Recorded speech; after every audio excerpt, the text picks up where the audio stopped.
The alarm screaming through Tidewatch Station meant one of three things: hull breach, solar flare, or something big had just appeared where it should not be. Dr. Raymond Cole dropped his sample tray and ran toward the observation deck, his boots clanging against metal floors.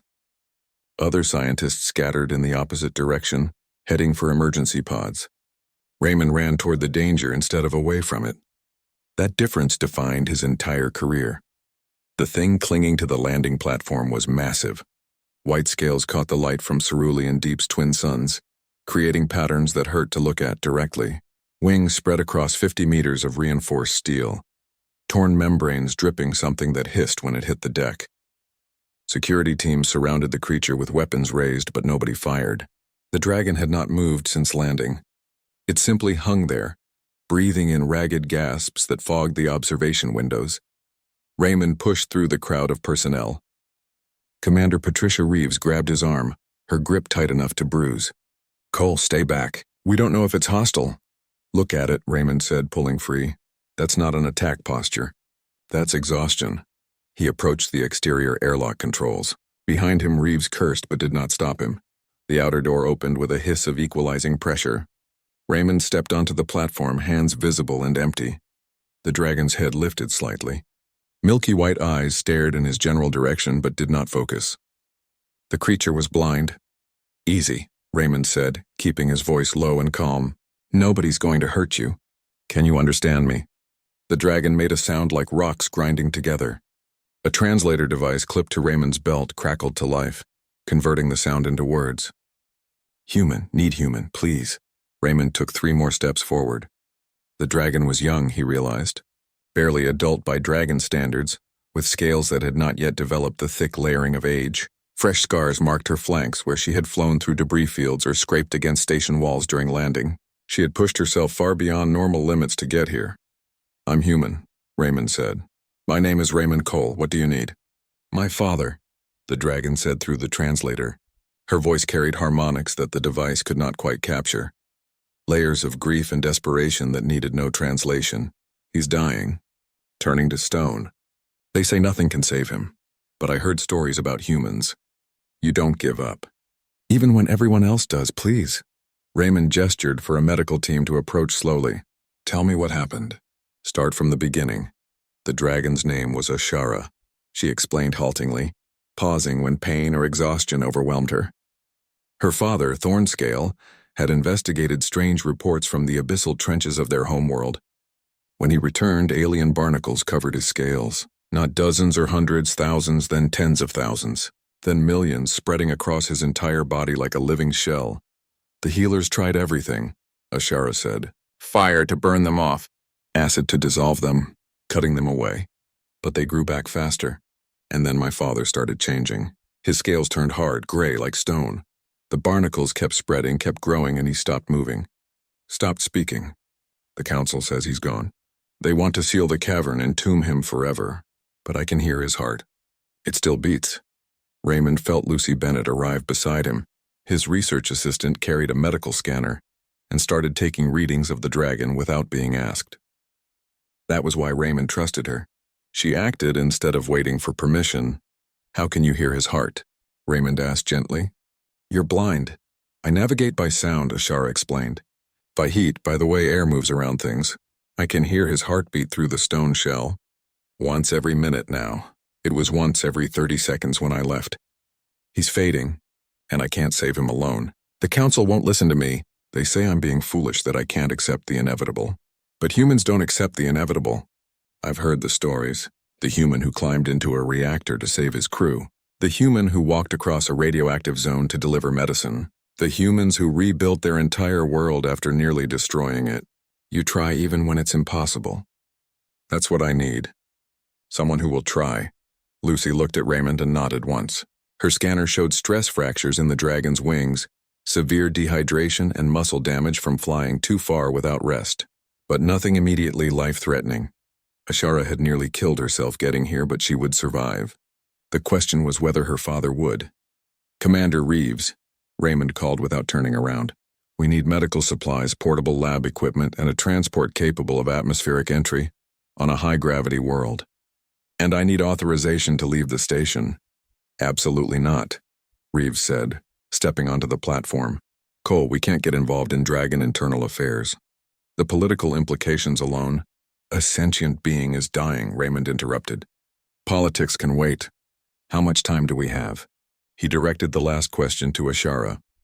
72 hours, the dragon said. Then the council seals the cavern permanently. With my father inside. Raymond looked at Lucy. She was already mentally cataloging what equipment they would need. He looked at Ashara, this young dragon who had flown across star systems on hope alone. He looked at Reeves, who was already reaching for her communicator despite her protests. We have 72 hours to do something impossible, Raymond said. Better get started. Reeves sighed the sigh of someone who knew she was about to approve something that would generate mountains of paperwork. I'll have a ship ready in 2 hours. But Cole, if this goes wrong, if there are political consequences, you're taking full responsibility.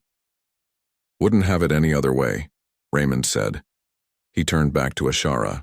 The dragon had lowered her head to the deck, finally allowing exhaustion to take over now that she had found what she came for. Someone who would try. Raymond pulled up images on his datapad, files Ashara had managed to capture before losing her sight. The barnacles covering Thornscale were not randomly placed. They formed patterns, geometric arrangements that looked almost deliberate. Lucy leaned over his shoulder and whistled softly. That's not a natural infestation. No, Raymond agreed. It's something much stranger, and we have 3 days to figure out what. Behind them, Tidewatch Station hummed with sudden activity. Crew members loaded equipment. Reeves argued with bureaucrats over long-range communication. Ashara slept the sleep of someone who had carried hope across the galaxy and finally, found someone willing to carry it with her. Raymond studied the images of Thornscale, the dragon encased in living stone. Everyone else had declared this impossible. That meant it was exactly the kind of problem humans were meant to solve. He smiled despite the enormity of the task ahead. Time to prove the story's true. Scorched Haven lived up to its name. Heat radiated from crystalline cliffs that jutted into a sky the color of old bruises. Raymond felt sweat soaking through his protective suit before they even landed. The transport settled onto a plateau overlooking a massive cavern entrance, and through the shimmering air he saw them. Dragons. Dozens of them, circling overhead or perched on cliff edges, watching with eyes that gleamed like polished metal. Ashara was first out of the transport, moving with confidence despite her blindness. She navigated by the echoes of her own breathing, by the heat signatures of rocks and living things, by senses Raymond could barely imagine. Lucy followed with equipment cases and Raymond brought up the rear, very aware of how small and soft humans looked compared to the creatures surrounding them. They don't look happy to see us, Lucy muttered. Would you be? Raymond replied. Strangers showing up to help with a problem you've already declared unsolvable. It's insulting to their pride. A dragon landed in front of them with enough force to crack the stone beneath its claws. Its scales were silver gray, darkening to black at the edges.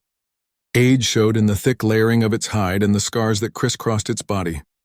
When it spoke, the translator rendered its voice as cold and formal. I am High Archon Silverwing of the Singing Cliffs Council. You are the humans Ashara brought here against our explicit instructions. Dr. Raymond Cole, Raymond said, meeting the dragon's gaze. Marine biologist. This is Lucy Bennett, my research assistant. We're here to examine Thornscale's condition. Thornscale is beyond examination. The decision has been made. In 72 hours, we seal the cavern. This is dragon business, human. You should not have come. Ashara stepped between them, her blind eyes somehow finding her exact position despite not seeing either of them. The council declared my father dead. I know he's not. His heart still beats. If you won't save him, I'll find someone who will. You bring shame to our kind, Silverwing said. But there was something in his voice that was not quite anger, pain maybe, or regret. Accepting help from outsiders shows weakness. Watching someone die when they could be saved shows cowardice, Raymond said quietly. The dragons watching from the cliff shifted position, a ripple of movement that could have been threat or interest. You have 72 hours to prove me wrong. Let me examine him. If I can't find a solution, I'll leave. You lose nothing by letting me try. Silverwing stared at Raymond for a long moment. Then his gaze shifted to Ashara, and something in his expression softened. Very well. 72 hours. But know this, human. When you fail, the shame falls on you. Ashara has suffered enough. The cavern entrance was larger than Raymond expected. They descended through passages that glowed with bioluminescent crystals, following Ashara's confident navigation. Other dragons watched from side chambers, silent witnesses to the humans walking deeper into their sacred space. The air grew colder as they descended, and Raymond realized why. They were trying to slow the process, using temperature to delay the inevitable. Then they entered the main chamber, and Raymond stopped walking. Lucy gasped beside him. Thornscale was not just covered in barnacles. He had become a landscape. The dragon's body stretched across the cavern floor, but individual features were almost impossible to distinguish. Millions of crystalline barnacles covered every surface, pulsing with faint blue-green light. They grew in patterns that formed spirals and geometric shapes, connected by threads so fine they were nearly invisible. The entire mass breathed slowly, expanding and contracting like a single massive lung. "My father is under there," Ashara said softly. "Can you hear him?" Raymond activated his medical scanner. The readings were incredible. Life signs registered, but they were strange. Metabolic processes operating at near zero levels, body temperature barely above ambient, and there, buried beneath layers of stone and shell, a heartbeat. Slow, steady, persistent. "He's alive," Raymond confirmed. "Lucy, start mapping the barnacle structure. I want to know how they're connected." They worked for hours. Dragons watched from the cavern entrance but did not interfere. Raymond took samples, scans, measurements. Lucy deployed sensor nets across the barnacle colony, tracking energy flows and chemical exchanges. The data they gathered was unlike anything in their databases. "Raymond, look at this," Lucy called. She projected a holographic image showing the barnacle's cellular structure. "They're silicon-based, not carbon. The cellular composition is more like crystal than organic tissue." Raymond studied the projection. Silicon-based life was rare but not unknown. It required different conditions than carbon-based organisms, different energy sources, different environmental tolerances. He pulled up a comparison scan of Thornscale's tissue underneath the shell. Carbon-based, completely incompatible with the barnacles covering him. "They're not parasites," Raymond said slowly, understanding dawning. "They're trying to establish symbiosis with an incompatible host. Look at these connection points. They're trying to interface with Thornscale's nervous system, but the biochemistry is all wrong. They're failing to adapt, and it's killing both of them." "Both?" Lucy asked. "The barnacles are dying too. Slowly. They induced this hibernation state trying to preserve their host, but Thornscale's body is rejecting them at a cellular level. It's a feedback loop. The more they try to connect, the deeper he goes into stasis. The deeper he goes, the harder they try to connect. Eventually, his organs will fail under the strain." Ashara approached, her head tilted in the listening posture she used when concentrating. "Can you save him?" Raymond looked at the massive colony covering Thornscale. Every expert the dragons had consulted said removal was impossible. The barnacles and the dragon were too interconnected. Removing one would kill both, but those experts had been thinking about it wrong. They saw a parasite that needed to be destroyed. Raymond saw two victims of an impossible situation. The barnacles did not want to kill Thornscale. They were just as trapped as he was, drowning in an environment their biology could not process. "Maybe," Raymond said, "but not by killing the barnacles. We need to talk to them." "Talk to them?" Silverwing had entered the chamber, his voice sharp with disbelief. "They're mindless organisms, are they?" Raymond pointed to the geometric patterns in the colony's structure. "Look at that organization. That's not random growth. That's coordinated behavior." "Lucy, boost the resolution on the sensor net. I want to see energy flows between individual barnacles." Lucy worked quickly. The holographic display shifted, showing millions of tiny connections between barnacles. Energy pulses traveled through the network in waves, complex patterns that looked almost like neural activity. "It's a distributed intelligence," Lucy breathed. "Each barnacle is like a neuron. Together they form a single consciousness spread across millions of individual organisms." Ashara moved closer to the colony, pressing her head against the crystalline surface. She hummed, a low vibration that resonated through the chamber. The barnacles responded, their bioluminescence pulsing in rhythm with her sound. "They're singing," Ashara said, wonder in her voice. "I've been hearing it for weeks, but I did not understand." "They're not silent. They're trying to communicate through crystal resonance. They're scared." Raymond pulled up schematics on his datapad, designing modifications to their communication equipment. If they're intelligent, they can understand their situation. They can cooperate. We don't need to remove them by force. We need to negotiate their departure. Silverwing stepped closer, studying the patterns of light flowing through the colony. You truly believe you can communicate with this thing? We have 72 hours to try, Raymond said. And trying is what humans do best.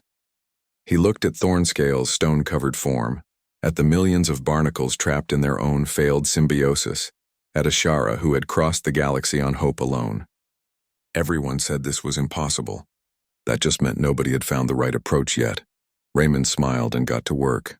They had a conversation to start with something that did not speak any known language, just another day of doing the impossible. The modified resonance device looked like someone had welded together a music synthesizer, a geological scanner, and a prayer. Lucy connected the final power coupling, while Raymond calibrated frequency patterns based on Ashara's echolocation data. Around them, dragons gathered in increasing numbers. Word had spread that the humans were attempting something either brilliant or insane. Most bet on insane. Theoretical question, Lucy said, tightening a bolt. What happens if we're wrong and this thing isn't intelligent?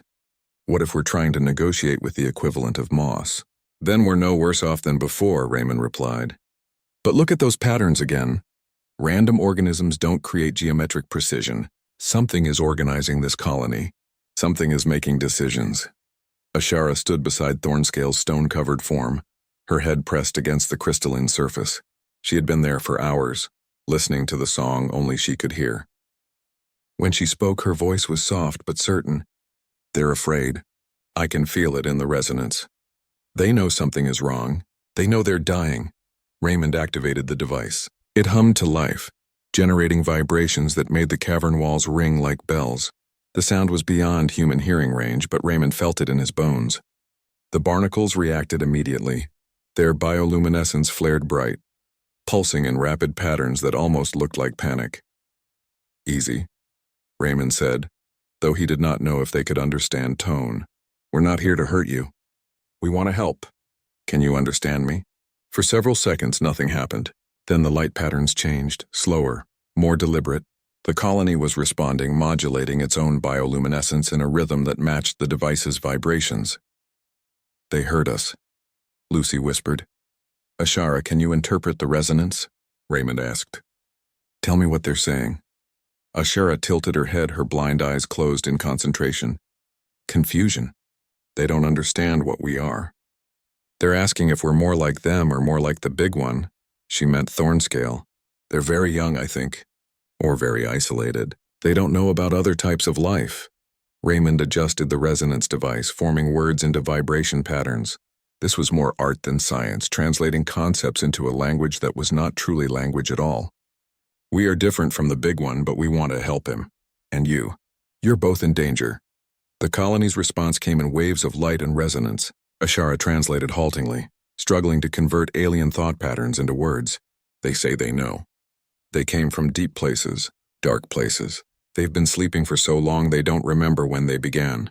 The big one woke them up. They tried to connect, to become one with him like they're supposed to. But something is wrong. The connection hurts. They can't let go and they can't complete the bond. They're trapped. Where did you come from? Raymond asked. What were you supposed to connect with? The answer came slowly. The colony accessing memories that might be millions of years old. Ashara's voice took on a distant quality as she relayed what she heard. A world of crystal. Living stone. Forests that sing to stars. They were made to grow there, to spread consciousness through mineral structures. But that world ended. They don't know how or why. They went to sleep in deep places waiting for something compatible. But the big one is not compatible. They realize this now. Too late. Lucy looked at Raymond with wide eyes. They're not native to this world. They're refugees from a dead civilization, probably spread as seeds across multiple planets as a survival mechanism. And Thornscale accidentally triggered their activation sequence, Raymond finished. They're trying to fulfill their biological programming with a host that's completely wrong for them. Silverwing pushed forward from the watching crowd. If they know they're incompatible, tell them to release him. Tell them to let go. Raymond transmitted the request. The colony's response was immediate and tinged with something that felt like despair. even through the translation. Ashara's voice shook as she spoke. They can't. They've invested too much energy in the connection. If they release him now, they'll fragment and die. They need host energy to maintain cohesion. Without it, they'll break apart into millions of individual organisms, each one too small to survive alone. Then they're willing to kill him to save themselves, Silverwing growled. No, Ashara said sharply. They don't want to hurt anyone. They're just scared. They're dying too. Can't you understand that? They're victims just like my father. Raymond's mind raced through possibilities. The colony needed energy and compatible substrate. Thornscale needed them removed. Two problems that seemed to cancel each other out, unless there was a third option nobody had considered yet. Lucy, those silicon gel matrices we use for crystal growth in the lab. How fast could we synthesize larger quantities? Lucy pulled up specifications on her datapad. Depends on how much you need, why? The colony needs a compatible host, something silicon-based they can actually bond with. What if we provide an artificial substrate? Transfer them from Thornscale to something that matches their biology. That's theoretically possible, Lucy said slowly, working through the calculations. But the logistics are insane. We'd need to synthesize enough gel matrix to accommodate millions of organisms, transfer them while maintaining colony cohesion, and do it all without killing either the colony or Thornscale in the process. Can it be done? Raymond asked. I don't know. Maybe. The margin for error is microscopic. That's better odds than Thornscale has now. Ashara explained the concept to the colony. Ask if they're willing to try. Ashara communicated through resonance, her whole body vibrating with the effort. The colony responded with patterns that grew increasingly complex. Hope, maybe, or desperation. Ashara translated, they want to know if we're certain. If the new substrate will support them. They say they've already failed once. They can't survive another mistake. Nothing is certain, Raymond said honestly. But staying where they are means death. For them and Thornscale, this gives everyone a chance to live. The colony went dark for several long seconds. When the lights returned, they pulsed in a steady rhythm that needed no translation. Agreement. They would trust the humans. They would try. Silverwing stared at Raymond with something that might have been respect. You're actually going to attempt this. You're going to try to save both of them. That was always the plan, Raymond said. We didn't come here to choose who lives. We came to make sure everyone does. And if you fail? Silverwing asked. If this kills Thornscale, if it releases the colony to spread across our world, if your solution becomes a greater disaster than the original problem. Raymond met the dragon's gaze without flinching. Then I take full responsibility. But we won't fail. We can't because giving up isn't an option. He turned to Lucy. Contact Commander Reeves. Tell her we need a full synthesis lab transported here immediately. Medical nanites, silicon gel matrices, everything we've got. And tell her we're going to need volunteers. This is going to take more hands than we have. Human volunteers or dragon volunteers? Lucy asked. Both, Raymond said. This is too big for any one species. Ashara pressed her head against her father's stone shell. She whispered something in dragon speech, too soft for the translator to catch. Raymond knew what she was saying anyway. Hold on, help is coming. Just hold on a little longer. Around the cavern, dragons looked at each other with uncertainty. Humans were asking them to help save what they had declared unsavable, to work alongside aliens they barely knew, to trust in methods that defied their understanding. One young dragon stepped forward, then another, then more. Silverwing watched his people volunteer to help humans save one of their own. And something in his expression shifted. Pride, maybe. Or the beginnings of understanding. Raymond got to work. They had 48 hours remaining and an impossible procedure to plan. The colony pulsed with cautious hope beneath his feet. Thornscale's heartbeat echoed through the stone, growing slower but still fighting. Everyone said this was impossible. Raymond smiled. Those were his favorite kind of problems. The cavern had transformed into something between a surgical theater and a disaster response center. Equipment filled every available space. Dragon volunteers practiced handling delicate instruments with claws designed for fighting, not precision work. Commander Reeves had arrived with 3 more transports full of supplies and a team of human medics who looked terrified and excited in equal measure. 24 hours remained. Raymond studied the holographic map of Thornscale's body one more time. They had identified 7 neural clusters within the colony. Nodes where intelligence concentrated and coordinated the whole. These had to be transferred last, maintaining perfect connection throughout the procedure. If any cluster lost cohesion, the entire colony would fragment. It's like trying to move a brain while it's still thinking, Lucy said, voicing the thought they all shared. Exactly like that, Raymond agreed, which is why we're starting from the tail and working forward. Give the neural clusters time to adapt. Let them feel the new substrate working. Build trust. Ashara had not left her father's side in 36 hours. She rested her head against the stone shell, whispering to him in dragon speech, telling him stories of his own bravery to remind him why living mattered. Raymond could see exhaustion in every line of her body, but she refused to rest, not until her father was safe. Silverwing approached, his massive form moving carefully through the human equipment. The volunteers are ready. They're frightened but ready.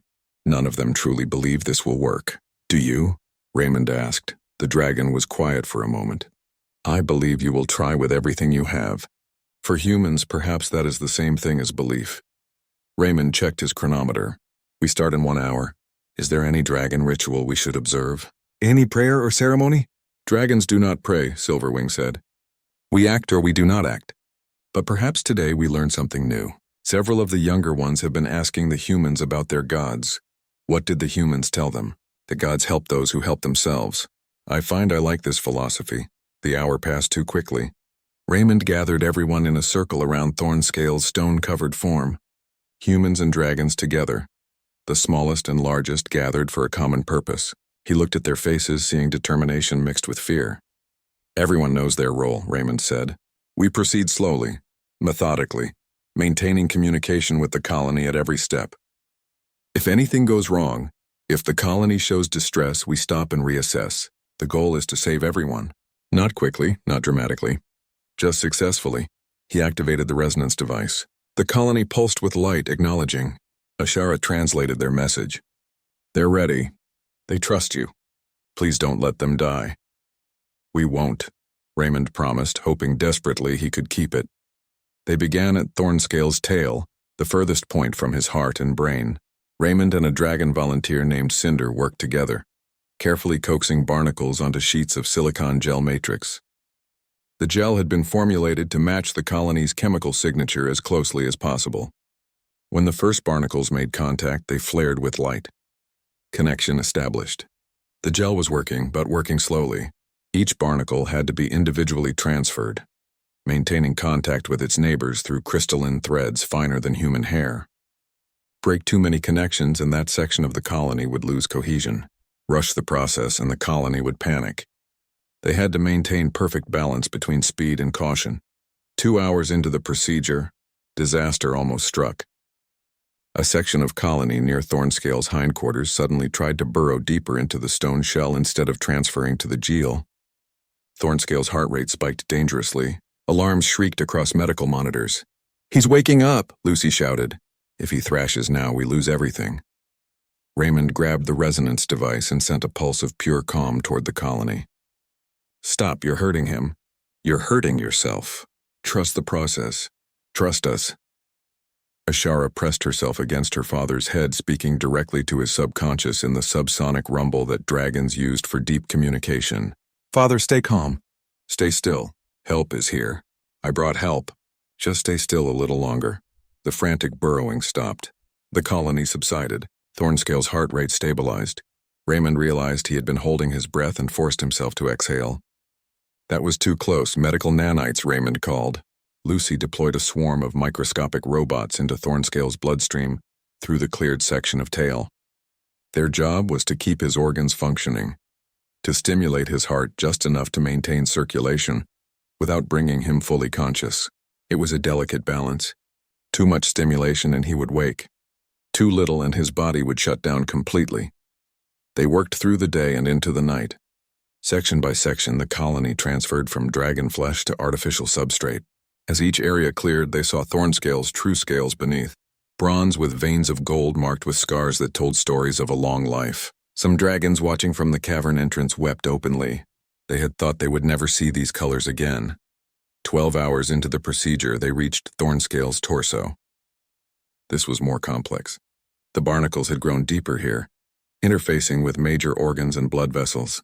Raymond worked with steady hands, but he could feel exhaustion pulling at his concentration. Lucy looked dead on her feet.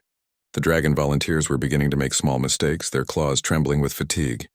"We need to rest," Silverwing said quietly. "Before someone makes an error we cannot undo." "We don't have time," Raymond argued. "We're barely halfway through and we have less than 12 hours remaining. You'll kill him if you continue like this. Humans need sleep, so do dragons. Take 4 hours. I will ensure the colony remains stable." Raymond wanted to argue, but Lucy put a hand on his arm. "He's right. We're making mistakes. I almost severed a major connection 5 minutes ago." They rested in shifts, some sleeping while others monitored Thornscale's vital signs. Ashara refused to leave, but Raymond convinced her to at least lie down beside her father. She was asleep within seconds, her body finally overriding her determination. 4 hours later, Raymond woke to alarms. Thornscale's heart had slowed to 1 beat per minute. They were running out of time. He splashed cold water on his face and returned to work. No more breaks. They had to finish this now. The next 6 hours blurred together. Transfer, monitor, adjust. Transfer, monitor, adjust. Raymond's hands moved on autopilot, his mind focused on the delicate dance of keeping both colony and dragon alive. The cavern filled with the sound of the resonance device, a constant song of communication between species that had no right to understand each other, but somehow did. They reached Thornscale's neck. The neural clusters were close now, pulsing with concentrated intelligence.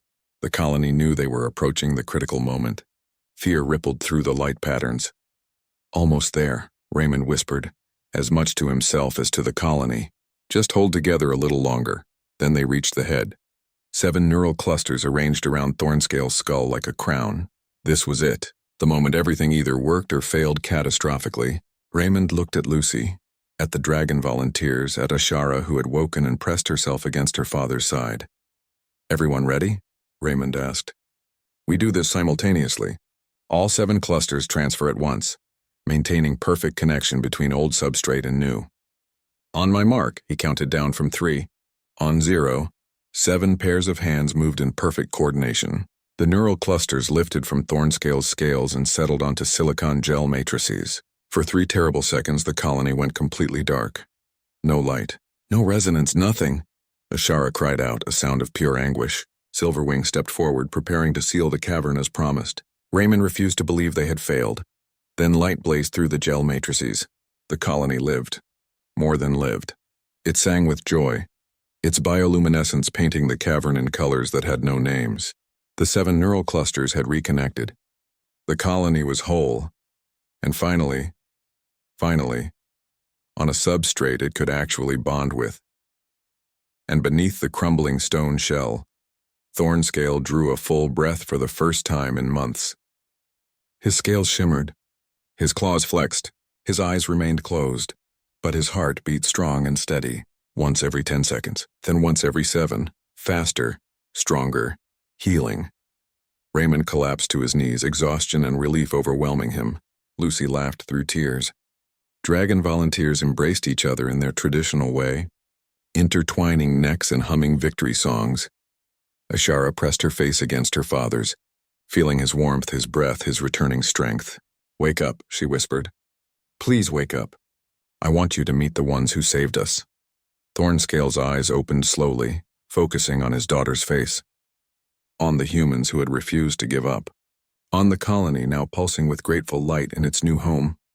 He tried to speak, but his voice was raw from months of disuse. Raymond smiled. "Rest, you're safe now. Everyone is safe." Outside, dawn broke over Scorched Haven. Inside the cavern, 2 species that should have died learned to live again. And between them all, humans proved once more that impossible just meant nobody had tried hard enough yet. Thornscale took his first steps in months like a hatchling learning to walk. His muscles had atrophied during the long stasis, and even with medical nanites accelerating healing, recovery would take time. He did not seem to care. He was alive, free from the stone prison, and his daughter pressed against his side with such fierce joy that scales could not contain it. Raymond watched from across the cavern, finishing the last of his medical scans. Thornscale's vital signs were stabilizing rapidly. The dragon would make a full recovery. Behind Raymond, The Barnacle colony pulsed with steady light in its silicon gel matrices. It was alive too, finally on substrate it could actually use. 2 victories instead of 1 tragedy. That was better than most days offered. You did something impossible, human, Silverwing said, approaching on silent claws. The elder dragon had been watching the recovery with an expression Raymond could not quite read. The council said Thornscale was lost. The healers from 4 worlds declared him unsavable. Yet here he stands. We got lucky, Raymond said, deflecting praise as he always did. The colony was intelligent enough to cooperate. That made the difference.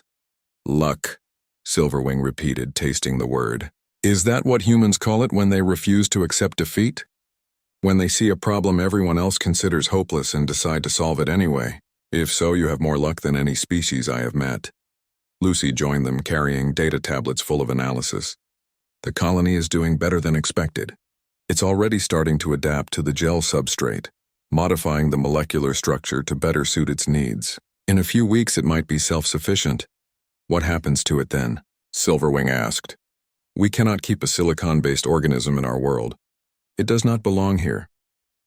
Actually, Lucy said, pulling up geological surveys, we might have a solution for that. Your planet has a region called the Glass Desert. Ancient volcanic flows created vast crystal formations. The area is barren to carbon-based life, but for silicon-based organisms it could be paradise. She showed them images of the desert, crystalline structures stretching for hundreds of miles, catching sunlight and refracting it into rainbow patterns. It was beautiful and utterly lifeless. Lucy explained her idea. With human terraforming assistance, they could modify the desert to support the colony, give it a permanent home where it could grow without threatening anyone.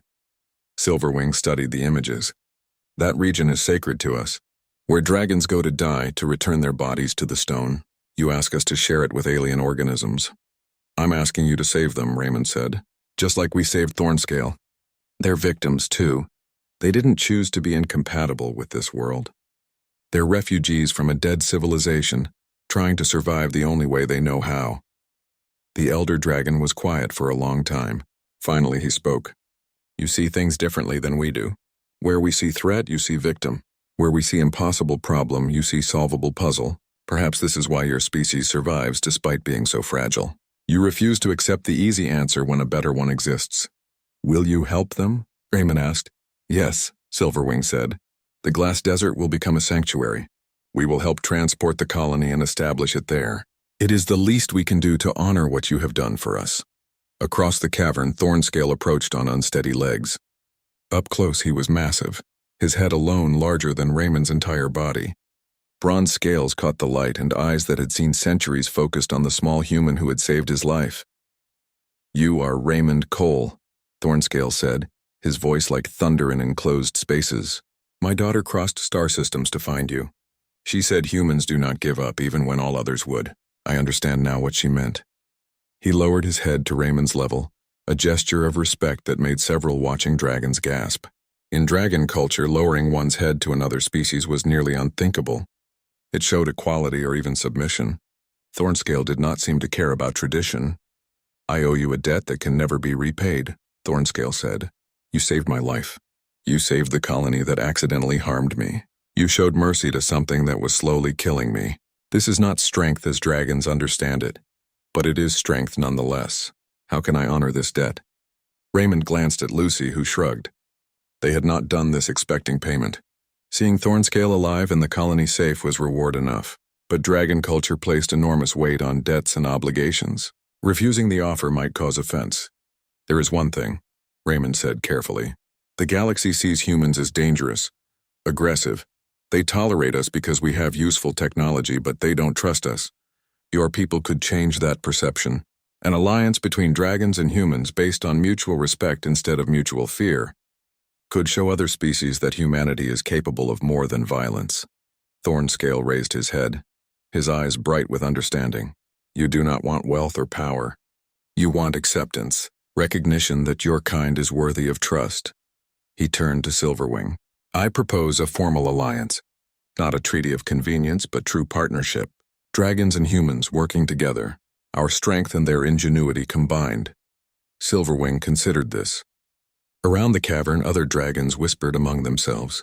This was unprecedented. Dragons allied with no one. They stood alone, relying on their own power. But they had learned something watching humans work. Alone, Thornscale would have died. Together, everyone lived.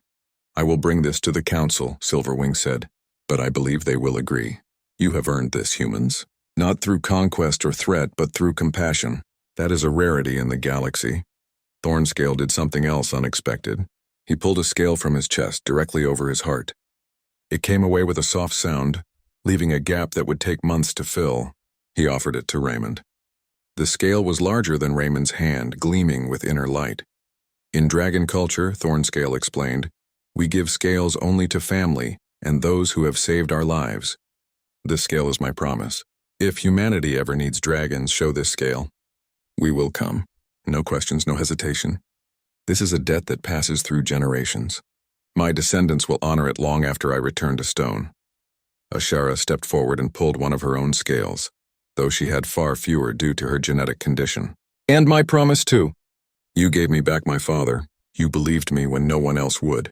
You tried when everyone else said it was hopeless. I will not forget." Raymond accepted both scales with reverence. They were warm, still carrying heat from the dragons who wore them. He understood the weight of what he was being given.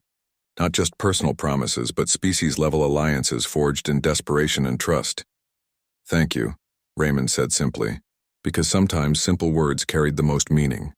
Commander Reeves arrived with transport schedules and formal documentation. The colony needed to be moved to the glass desert. Equipment needed to be packed, official reports needed to be filed. The practical concerns of an impossible success. But she stopped when she saw the scales in Raymond's hands. "Those are going to change everything," Reeves said quietly.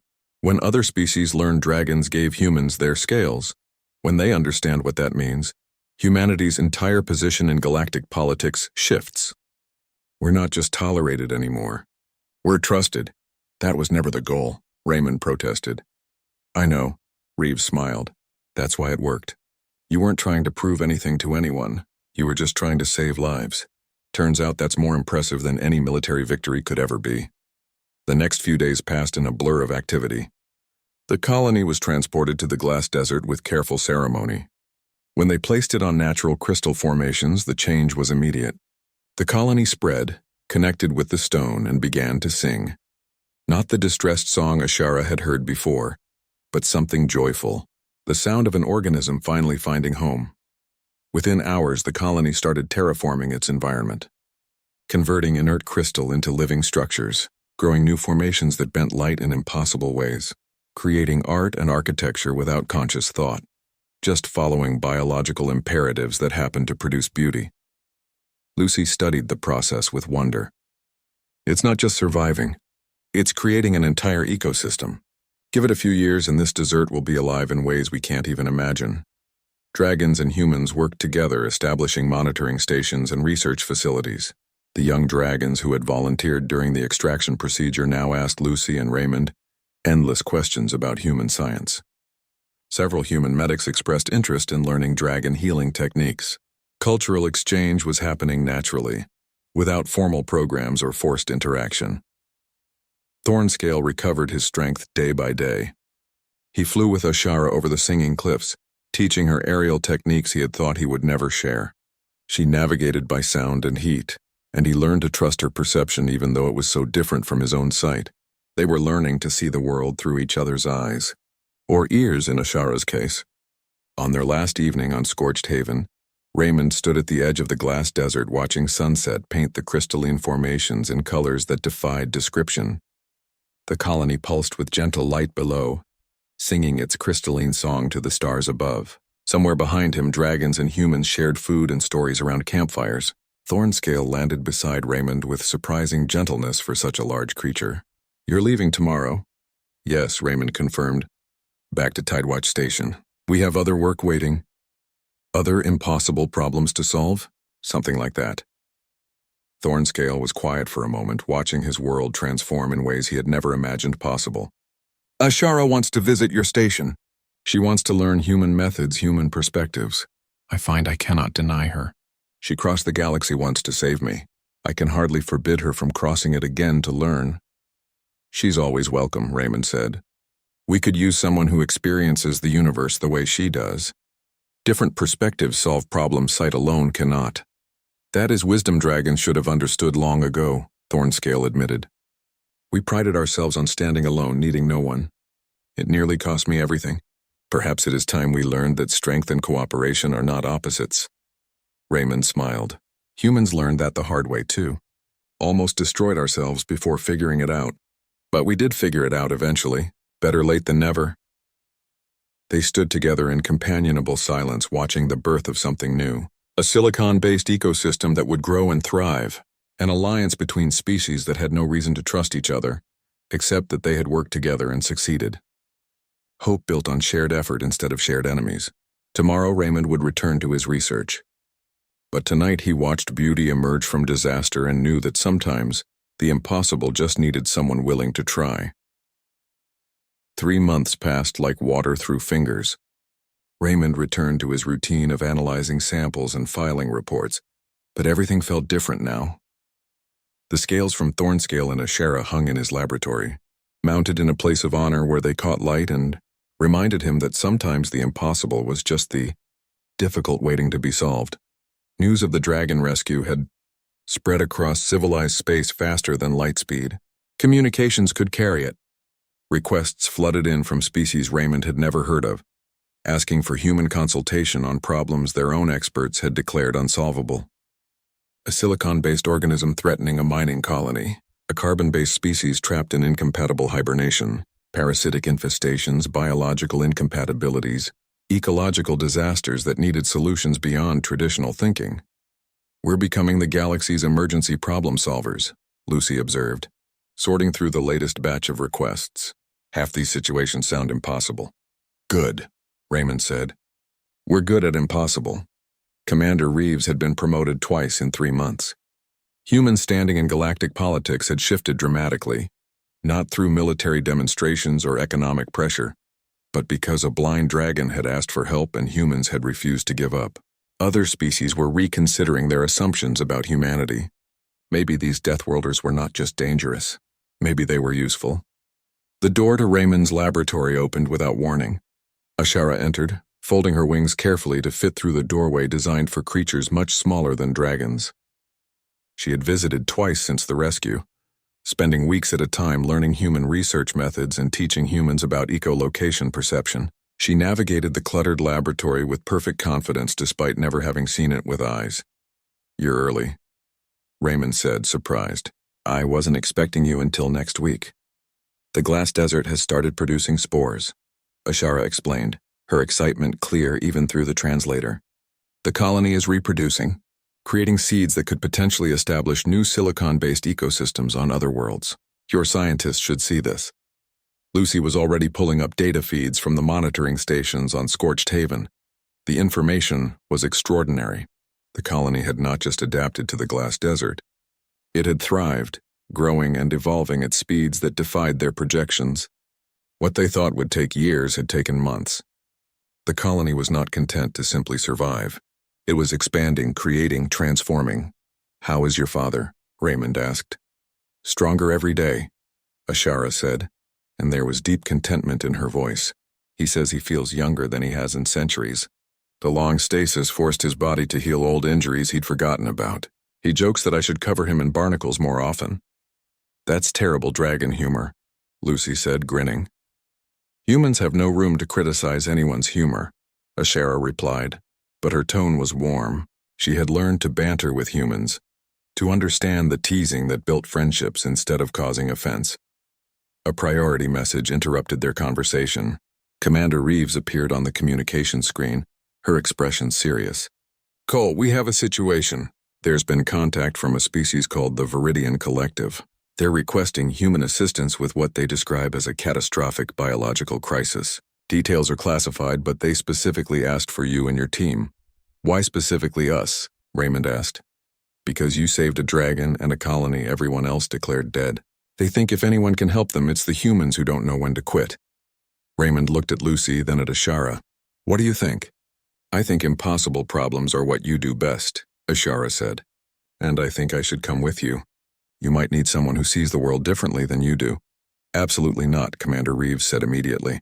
This is a human operation. We can't risk dragon involvement complicating diplomatic situations. With respect, Commander, Ashara said, her voice taking on the formal tone dragons used when they were about to ignore authority. I am not asking permission.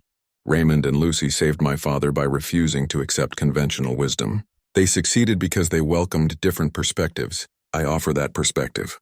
Besides, the alliance between our species means we should work together on exactly these kinds of missions. Reeves looked like she wanted to argue, but Raymond could see her calculating the political implications. Dragon cooperation was unprecedented. Having Ashara voluntarily join a human mission would strengthen the alliance in ways no treaty could. Fine, Reeves said. But this sets a precedent. We're officially entering an era of mixed species operations. The paperwork alone will be nightmarish. Better nightmarish paperwork than dead civilians, Raymond said. Send us the mission details. We'll leave as soon as we're ready. After Reeves disconnected, Lucy pulled up what limited information they had on the Viridian Collective, a reclusive species that rarely interacted with other civilizations. The fact that they were asking for help at all suggested desperation. Could be anything, Lucy said. Pandemic, ecological collapse, technological disaster. We won't know until we arrive. Then we prepare for everything, Raymond replied. He started pulling equipment from storage, the familiar routine of preparing for the unknown. Medical scanners, communication devices, sample collectors, analysis tools. The kit of someone who walked into disasters and tried to build solutions from whatever materials existed. Ashara watched him work with her head tilted in her characteristic listening posture. You're nervous. Always am before a mission, Raymond admitted. What if this time we can't find an answer? What if the problem really is unsolvable? Then you'll try anyway, Ashara said with complete confidence. That's what makes you human. You don't calculate probability of success before deciding to help. You help first and figure out success afterward. That sounds dangerously close to stupidity, Lucy observed. The line between courage and stupidity is often a matter of whether you succeed, Ashara said. But I've watched humans enough to know that trying and failing is not the same as never trying at all.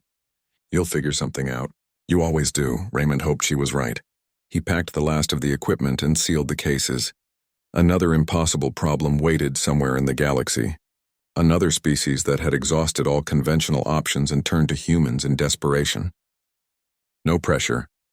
But as he looked at the scales hanging in his laboratory, he remembered Thornscale encased in stone, declared unsavable by every expert who examined him.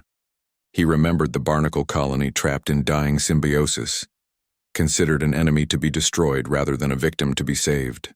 He remembered Ashara crossing star systems on nothing but hope, and the belief that humans might try when no one else would. They had saved everyone.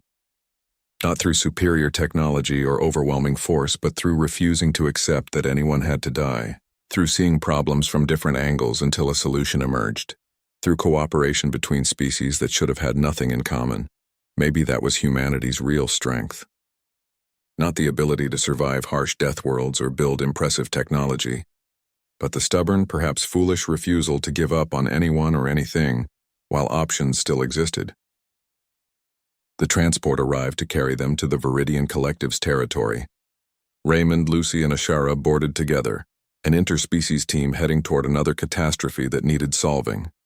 The galaxy was full of such catastrophes, problems declared impossible, situations where every expert had given up. Good thing humans specialized in the impossible. And even better that they no longer worked alone. Dragons brought strength and perspective. Humans brought ingenuity and determination. The Barnacle colony, thriving in its glass desert home, had taught them all that life existed in forms beyond conventional understanding.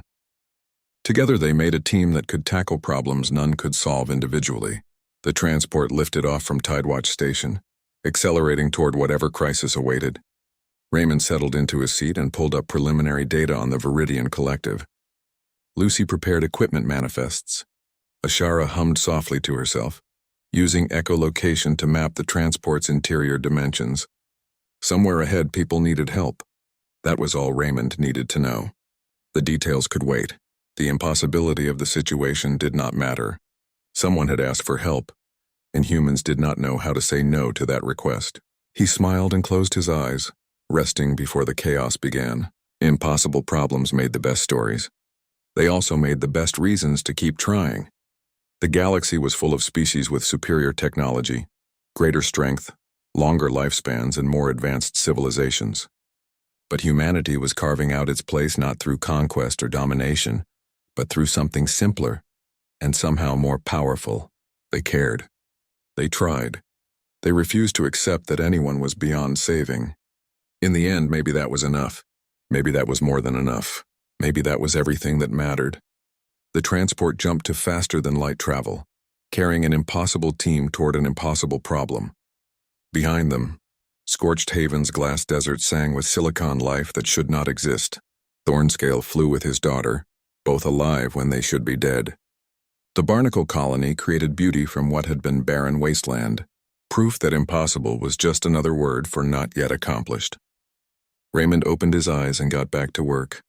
Problems did not solve themselves, but with enough perspective, enough determination, and enough willingness to see things differently, most problems could be solved. The rest just needed more time, and humans, as the galaxy was learning, had plenty of time. They were patient when they needed to be, stubborn when patience failed, clever when stubbornness was not enough, and always willing to try one more approach when every other species had given up. The mission details appeared on his screen. The Viridian crisis was indeed catastrophic. The situation looked genuinely impossible. Raymond read through the data twice, absorbing details, looking for patterns. "Well?" Lucy asked. "Can we do anything?" "Don't know yet," Raymond admitted honestly. "But we're going to try. That has to count for something." Ashara's laughter echoed through the transport, a sound like bells made of stone. "You humans. You see an impossible problem and your first response is, 'Let's try anyway.' No wonder my father likes you." "Is that a compliment?" Lucy asked. "From a dragon?" Ashara said. "That's the highest compliment there is."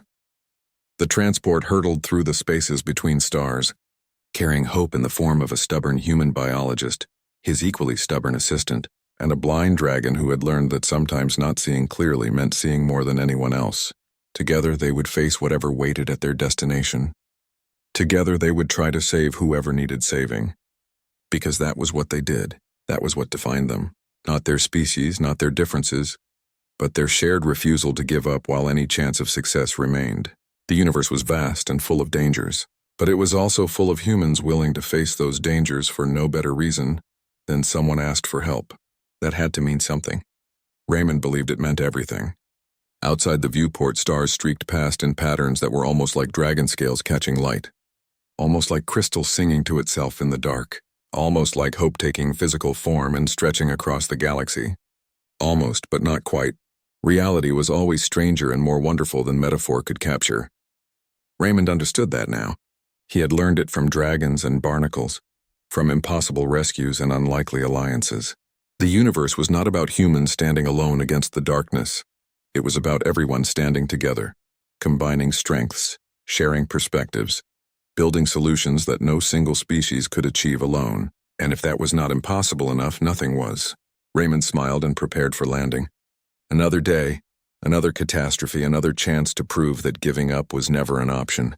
The galaxy was learning that lesson slowly, but it was learning. And humans? Humans were teaching it one impossible success at a time.